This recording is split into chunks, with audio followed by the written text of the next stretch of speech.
Se você tem filhos ou convive com crianças, deve ter percebido que eles têm pilha quase infinita, que amam fazer bagunça, comer doces, assistir desenhos animados e jogar videogame. E também deve ter percebido que, no geral, eles não expressam a mesma empolgação na hora dos estudos ou da lição de casa.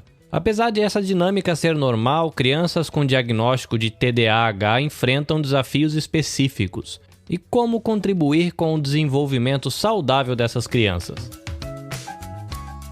Olá, o meu nome é Carlinhos Villaronga e seja bem-vindo ao Motiori, esse espaço de diálogo sobre saúde e tantos outros temas que possam contribuir com o bem-estar da comunidade brasileira no Japão. O Motiori é o fruto da parceria entre o Projeto Tsuru e a Nabecast. O Projeto Tsuru oferece atendimento psicológico profissional, online, presencial, em japonês, português e ainda em outros idiomas. E a Nabecast oferece assessoria para produção, edição e publicação de conteúdo em formato podcast. No episódio de hoje, nós conversaremos com a doutora Renata Vei, psicóloga clínica que faz parte da equipe do Projeto Tsuru.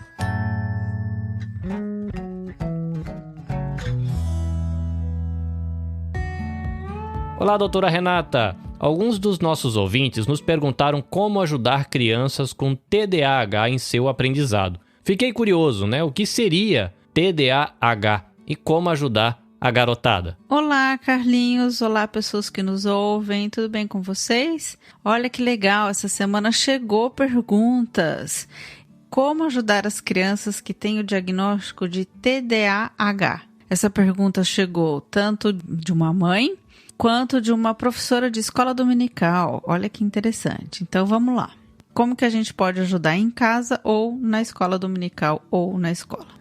Vamos falar um pouquinho brevemente do que é o TDAH. É o transtorno de déficit de atenção e hiperatividade. Uma confusão recorrente que aparece pra gente na clínica é que às vezes a criança parece muito focada naquilo que interessa, que parece ser safadeza.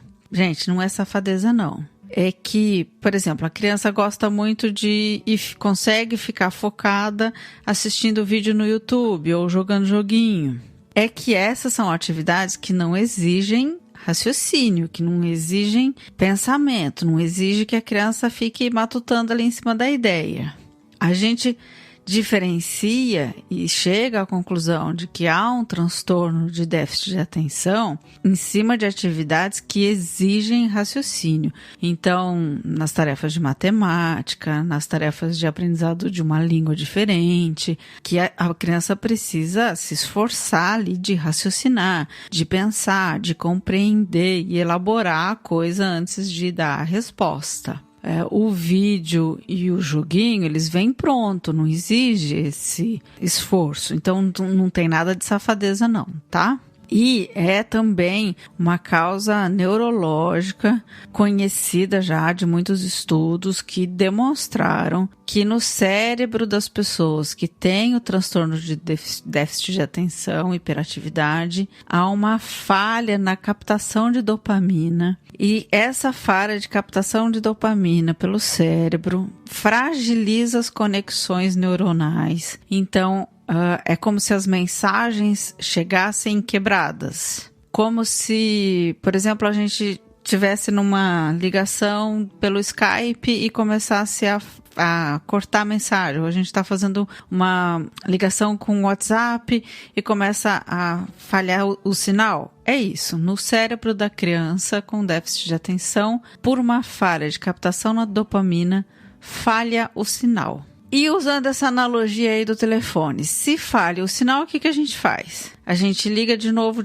por outro programa, a gente tenta o FaceTime, a gente tenta a ligação que a gente paga, a gente tenta falar ao vivo.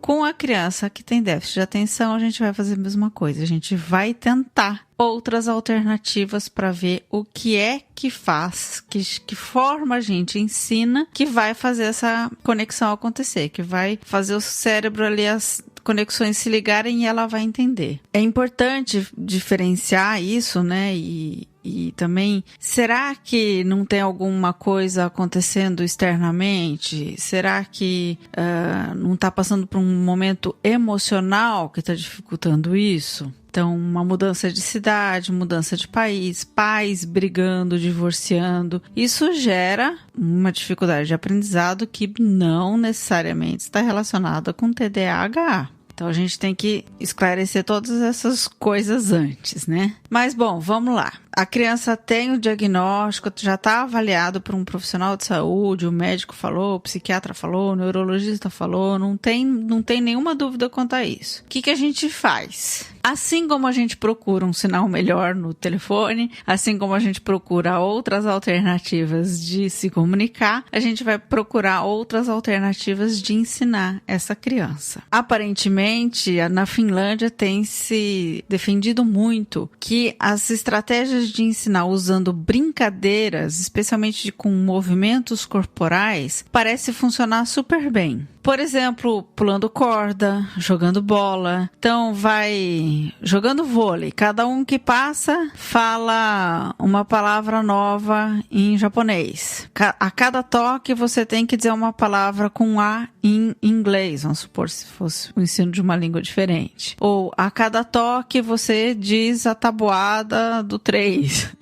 Enfim, são coisas que estimulam que a informação chegue no cérebro por outra forma, que não só aquela do alguém está falando e alguém tem que prestar atenção. Ou não aquela dos exercícios que estão lá. Quanto é 4 mais 3? Quanto é 4 vezes 3? Que parece simples para algumas pessoas, mas para quem tem essa deficiência de dopamina, então para quem tem transtorno do déficit de atenção, é muito difícil. E aí a gente coloca a mesma informação, o mesmo raciocínio de outra forma, brincando, se movimentando.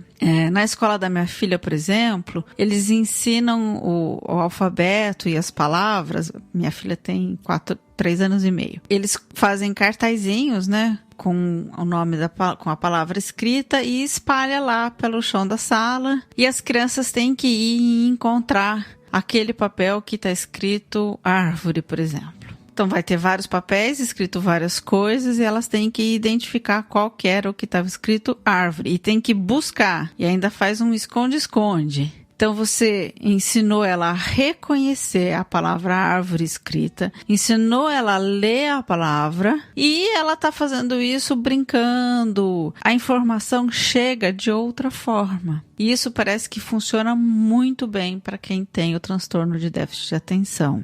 Uma estratégia também que é fantástica para ensinar história, por exemplo, é usando teatro. Não precisa ser assim, vamos fazer a peça tal, vamos fazer um teatro para ensinar. Não, todo dia faz ali, levanta todo mundo, estica, faz um alongamento e vamos fazer a encenação da história do descobrimento do Brasil. Então vamos lá, um faz o Pedro Álvares Cabral chegando, o outro faz não sei o que lá, outro faz os índios, outro faz o Pero Vaz de Caminha escrevendo a carta. E aí você montou uma encenação rapidinha, de 10 minutos, e as pessoas entenderam quem são os personagens principais, o que estava acontecendo ali, que ano que era, enfim. Isso também funciona super bem. Para mim, na minha infância, o que funcionou era a troca de papéis. E que eu tinha que ser a professora e as amiguinhas que estudavam ali comigo eram as alunas, ou eu fazia isso em casa e minha mãe era aluna. Porque o fato de eu brincar que eu era a professora, eu tinha que explicar aquilo para alguém. A hora que eu tentava explicar, eu raciocinava de como é que o negócio funcionava. E aí eu aprendia. Então, eu aprendi muito português por causa disso.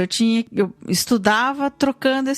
Às vezes era eu a professora, às vezes era minha amiga professora. A gente estudava juntas, era um grupinho de meninas ali que estudava junto. Todas as vezes que eu fazia o papel de professora, eu aprendia muito mais. Então, essa também é uma dica que funciona. Eu não tenho transtorno de déficit de atenção, mas para mim isso funcionou super bem. O que é muito importante a gente saber, então, que para a gente conseguir levar essa informação para a criança com déficit de atenção, para esse cérebro que tem uma falha na recepção de dopamina, a gente precisa criar outras estratégias. Então, se você está numa sala de, sei lá, 20 alunos, 15 alunos, se você ensinar a mesma coisa de duas ou três maneiras diferentes, com 2 ou 3 métodos diferentes, você vai acabar abarcando toda a sala. Você ensina a história contando a história, você ensina a história encenando a história, você ensina a história brincando de pular corda. Pô, vai chegar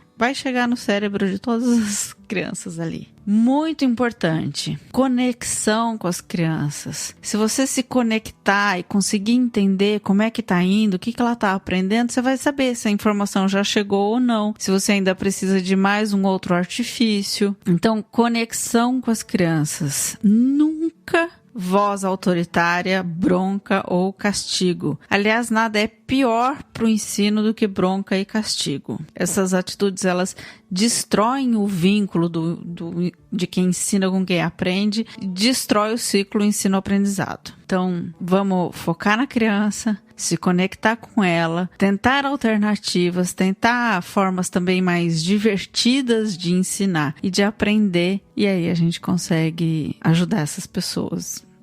E ajudando as pessoas, a gente até se ajuda, né? Se vocês ainda tiverem alguma dúvida, não se intimidem não, escreve pra gente, manda suas dúvidas. Eu tenho meu Instagram, tenho o Instagram do Projeto Tsuru também. Manda perguntas pra gente. Eu sou então a psicóloga Renata Vei do Projeto Tsuru. Conta com a gente, conta pra gente. Forte abraço. Doutora Renata, obrigado pela explicação e até a próxima. Ouvinte, se você quiser ter mais informações sobre o Projeto Tsuru, ou mesmo se você quiser agendar um atendimento com os profissionais que atendem no projeto, é bem simples. Basta você visitar www.projetotsuru.com ou mesmo buscar o Projeto Tsuru nas redes sociais, que a equipe da comunicação vai receber você, vai atendê-lo e você vai poder fazer o seu agendamento. Se você tem interesse em começar um podcast e não sabe bem por onde, ou você não tem tempo para produzir o podcast e precisa de ajuda, envie um e-mail para Nabecast, contato@nabecast.jp, ou passa lá no site www.nabecast.jp. A gente conversa e nós aqui da Nabecast vamos encontrar uma maneira de te ajudar. Os diálogos Motiori têm direção de Eduardo Mishima, Lília Mishima e Carlinhos Vilaronga, apresentação e edição feitas por Carlinhos Vilaronga e a produção e a publicação pela Nabecast, podcasts e multimídia. Foi bom ter a sua companhia e a gente espera você no próximo episódio. Sayonara!